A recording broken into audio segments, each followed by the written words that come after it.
ဒီနေ့တော့ဇာမနီကကြာတာပရိသတ်နဲ့တောက်ကြသမီးပေါင်းဖက်ထားတဲ့အိမ်အောင်မက်တွေအတွက်ပြပြပေးသွားပါမယ်။ဒီအတွဲဟာပညာနဲ့ဥစ္စာပေါင်းဖက်ခြင်းလို့မှတ်ယူနိုင်ပါတယ်။ကောင်းကျိုးကိုအရင်ပြောပါမယ်။ကြာတာပရိကပညာတိတ်ခါခေါင်းဆောင်မှုကိုကိုစားပြုပြီးတောက်ကြကတော့အလှအပစကားပြောကောင်းခြင်းလူမှုဆက်ဆံရေးနဲ့စီးပွားလက်လာပါကိုကိုစားပြုပါတယ်။ဒီအတွဲကတော်တော်လေးကောင်းမွန်တဲ့နက်ခတ်မိတ္တဟာယရှိကြပါတယ်။ရာဂိုင်နှုန်းနဲ့ပြောရရင်80%လောက်ကိုလိုက်ဖက်ညီတဲ့ဇုံတွဲပါ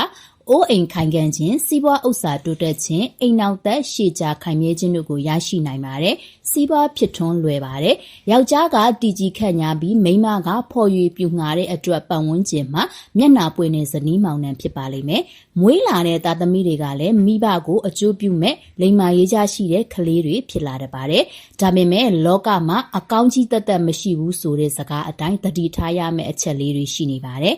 စကားများရန်ဖြစ်လွယ်ပါတယ်တောက်ကြသမီးကစကားများတဲ့ပွားစီ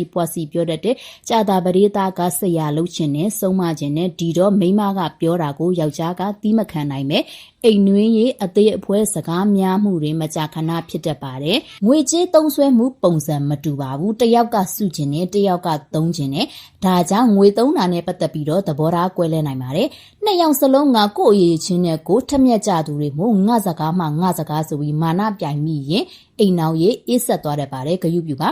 အိမ်အောင်ตายရပြီးစီးပွားတက်အောင်ဒီရရာတွေကိုဆောင်ရွက်ပါဖယားကန်းမှာပန်းအမြဲဝင်နေပါစေအထူးသဖြင့်တောက်ကြသမီးကဖယားပန်းမှညိုးအောင်ဂယူဆိုင်ပါအိမ်ဖယားမှာပန်းရောင်အဖြူရောင်ပန်းတွေထိုးပေးပါအကျိုးပေးအယောင်ကအပြရောင်အဝါရောင်ဖတ်ဖူးရောင်အစိမ်းနုရောင်လေးဖြစ်ပါတယ်အရေးကြီးကိစ္စတွေလုပ်ရင်ဒီအဝေစားအယောင်တွေကိုတွဲဖက်ဝစ်ဆင်ပေးပါတောက်ကြနေ့တွေမှာခရီးဝေးအတူသွားတာတတိထားပါမသွားရဘူးလို့မဆိုလို့ပါဘူးသွားရင်စကားများတဲ့လို့တတိထားခိုင်းတာပါနော်အဲ့ရဝင်ကန်ဒီငွေစရင်မရှင်းပါနဲ့စိတ်သဘောထားကွဲလဲတက်လို့မနှက်ခင်းစိတ်ကြည်တဲ့အချိန်မှသာငွေရေးကြေးရေးတိုင်ပင်မှာတယောက်နဲ့တယောက်ဆရာမလုံးမိပါစေနဲ့ကြာတာပရိသအနေနဲ့မိန်းမကိုအယမ်းဆရာမလုံးမိဖို့နဲ့တောက်ကြသမီးအနေနဲ့ယောက်ျားကိုအယမ်းရစ်မနေမိဖို့အထူးရှောင်ကျဉ်ရပါမယ်